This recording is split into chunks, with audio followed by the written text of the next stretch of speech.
जय गुरु जी, शुक्राना गुरु जी। आंटी जी अंकल जी को जय गुरु जी, सारी संगत को जय गुरु जी। ओम नमः शिवाय। शिव जी सदा सहाय। ओम नमः शिवाय। गुरु जी सदा सहाय।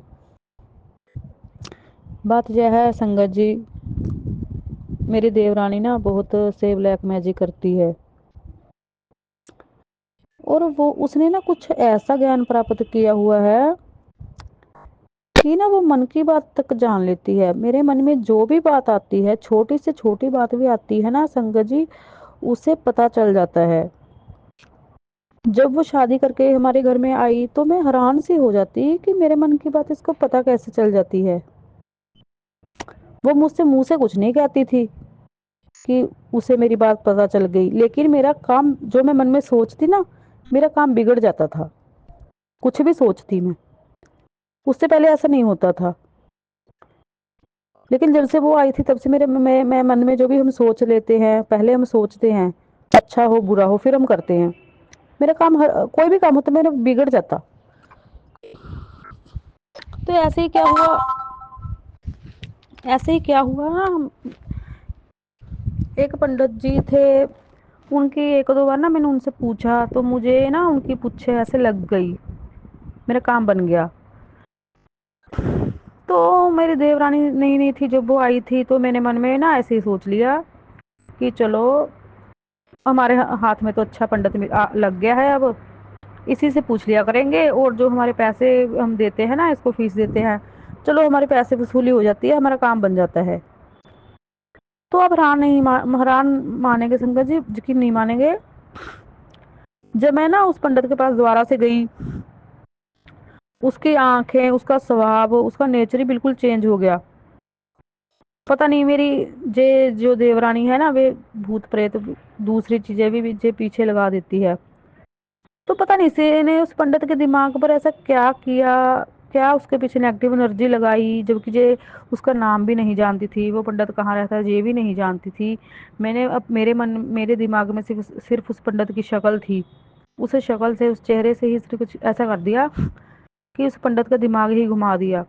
जब मैं उस पंडित के पास अपनी दुखड़ा लेके गई तो वो पंडित मेरी बातों पर ना ऐसे हंसने लगा, जैसे हम किसी का मजाक उड़ाते हैं। जब हम ऐसे देखते हैं कि ये सामने वाला झूठ बोल रहा है, तो मेरी बातों पर वो हंसने लगा, मजाक उड़ाने लगा, और उसने मुझे ना गलत उपाय बता दिया, मेरा काम नहीं बना। तो ऐसे ही मेरा भाई मोबाइलों की दुकान करता था, घर में ही करता था। तो मेरी देवरानी ने मुझसे पूछा कि आपका घर कहाँ पर है भाभी। मैंने बता दिया। मेरे बेचारे भाई का मोबाइल चोरी हो गया तभी उसी दिन। तो ऐसे ही ये एक दिन ना इसके बेटा हुआ था, तो हमारे घर में ये आई हुई थी। तो ना इसने क्या किया, जानबूझकर ना कैंपर में से जो पानी होता है ना, सारा इसने ना टूटी खुली छोड़कर ना सारा पानी इसने ना खत्म कर दिया कि इनके पानी की वेस्टेज करेंगे, जो बार बार से मोटर चलाएंगे, बिजली की वेस्टेज करेंगे। तो जो हमारे घर में ना ऐसे चीज़ों की वेस्टेज करने की कोशिश करती है, तो इसने पानी तो खत्म कर दिया। तो क्या हुआ, मैं अपना पानी रख अलग से रखती हूँ गिलास में, फ्रिज में रखती हूँ गिलास में, बस मैं उसी में से पी लेती हूँ। तो मेरे मन में ऐसे ही आया कि जिसको ठंडा, मेरे पति को प्रॉब्लम है तो वो ठंडा पानी, बर्फ वाला पानी नहीं पीते, वो ऐसे ही ताज़ा पानी पीते हैं।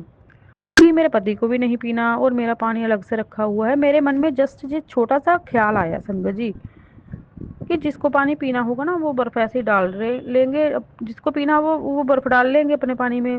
मेरा पानी है अलग से, मेरा पति पीता नहीं, मुझे क्या जरूरत है पानी कैंपर भर कर रखने की। तो मेरी देवरानी अंदर कमरे में बैठी हुई थी, इतनी जल भुन गई ना, ये इतनी जल भुन गई, इसके चेहरे से पता लग रहा था कि मैंने ये बात सोची, इसको पता चल गया, इसको जलन हो गई। तो मैंने एक दो पंडितों से पूछा भी कि मेरी देवरानी है, वो मेरे मन की बात जान लेती है, ये कैसे होता है। वो भी मुझ पर हंसने लगे कि ऐसे किसके दिमाग वाले की बात तो कोई जान ही नहीं सकता, ऐसा तो कोई दुनिया में पैदा ही नहीं हुआ। उसने मुझे ये कहा पंडित ने कि दुनिया में ऐसा कोई पैदा ही नहीं हुआ क्योंकि किसी के मन की बात जान ले।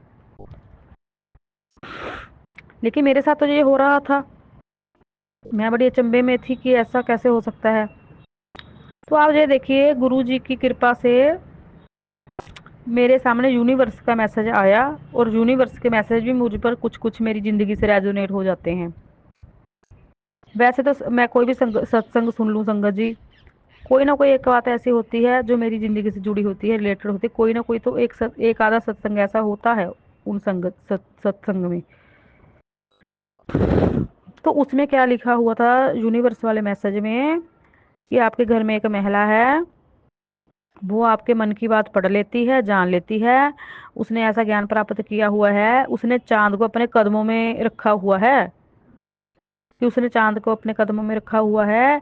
लेकिन उसने ना इस जो उसके पास ये ज्ञान है, ये विद्या है, इसका वो गलत उपयोग कर रही है। उसको उसके कर्मों का दंड ज़रूर मिलेगा। मैं तो हैरान मान गई संगत जी, कि मेरे मन में ये बात थी कब से, कि मेरी ये मन में जो है सवाल, इसका कोई उत्तर दे। ये बात मैं ही महसूस कर पा रही हूँ, कोई और किसी और को कैसे बताऊँ? तो ये तो बिल्कुल मेरी ज़िंदगी से रेजोनेट हो रहा था।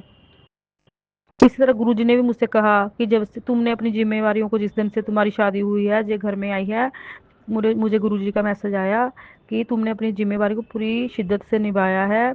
तुमने हर किसी सदस्य को अपना पूरा प्यार दिया, पूरी जिम्मेवारी से उसको मतलब कि जिम्मेवारी समझी हर सदस्य के प्रति। लेकिन इस औरत ने के आते ही तुम्हारी ज़िंदगी तहस नहस होगी, इसने तुम्हारी खुशियों में आकर आग लगा दी। और हुआ भी बिल्कुल वैसा ही संगत जी। मेरा देवर मेरी इतनी रिस्पेक्ट करता था, उसको उसने बस में कर लिया। जो मेरे लिए इतना काम करता था, वो मुझे मुंह पर जवाब देने लगा। उससे मैं कोई भी काम कहती, मुंह पर जवाब दे देता वो, भी भाभी खुद कर लो। मेरी सास को अपने बस में कर लिया, मेरी नंद को, मेरे पति तक को। मेरा पति मेरी देवरानी का गुणगान गाता रहता था। मैं कभी गुस्से में कह देती कि उसको अपनी पत्नी बना लो, मुझे छोड़ दो। तो संगत जी बात ये है कि मैं ना शुक्राना इस बात पर सत्संग करना नहीं चाहती थी अपना, लेकिन मैं मेरी देवरानी के इस ज्ञान से बहुत दुखी हूँ। मैं अपने मन में कोई भी बात नहीं रख पाती, अच्छी हो या बुरी हो। इस औरत को वो मेरी बातें पता चल जाती है। ऐसे ही एक यूनिवर्स का मैसेज और भी आया था। मैंने वो टैरो रीडर सुना था कि इसने मेरे जिस सिरहाने पर मैं सोती हूँ ना, सिरहाने पर, उस सिरहाने को उसने चोरी किया हुआ है, और वो चोरी करके इसने किसी तांत्रिक को दिया हुआ है।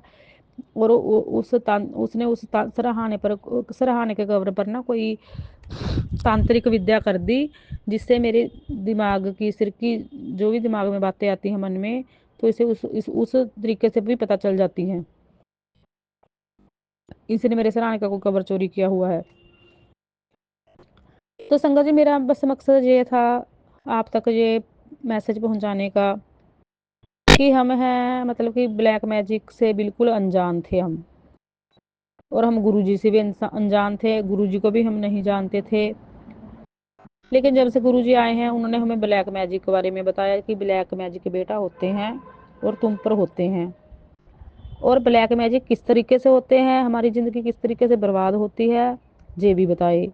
और कौन करता है ये भी बताए, घर का है या बाहर का है। अभी तक तो गुरुजी हमें यही बता रहे हैं, 20-20 सालों से जो हम ब्लैक मैजिक झेल रहे हैं ना, वही बता रहे हैं कि किस तरह से तुम्हारी ज़िंदगी बर्बाद हुई।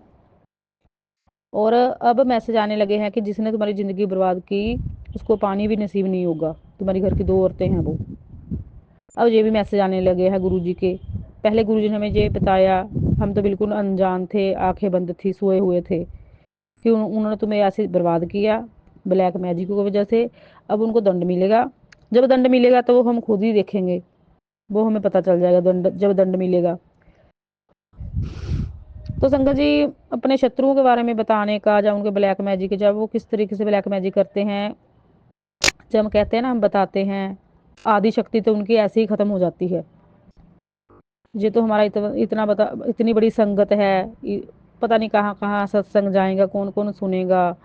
और जब हम शत्रु की शक्ति के बारे में बताते हैं कि इस तरह से ब्लैक मैजिक करता है, हमारी ज़िंदगी इस तरह से बर्बाद करता है, आदि शक्ति तो उसकी इस तरह से कहते हैं ख़त्म हो जाती है। उसका आधा जो तांत्रिक विद्या उसने सीख ली है ना, वो ख़त्म हो जाती है आदि। तो बस आज मेरा मकसद यही था कि मैं अपना शुक्राना इस तरह से शेयर करूं। और गुरुजी ने भी मुझे बचा रखा है। गुरुजी का मैं बहुत कोटि कोटि धन्यवाद करती हूँ, शुक्राना करती हूँ। सारी संगत को ब्लेस करना, आंटी अंकल जी को ब्लेस करना, गुरुजी हमको भी ब्लेस करना, मेरे भाई को, पति को, बच्ची को, बहन को, माँ को, मुझे, भांजी को, जीजे को, सबकी ओर से शुक्राना करती हूँ। हमको सबको ब्लेस करना गुरुजी, सबको खुशियाँ देना। सारी संगत को अपने कदम अपने चरणों में रखना।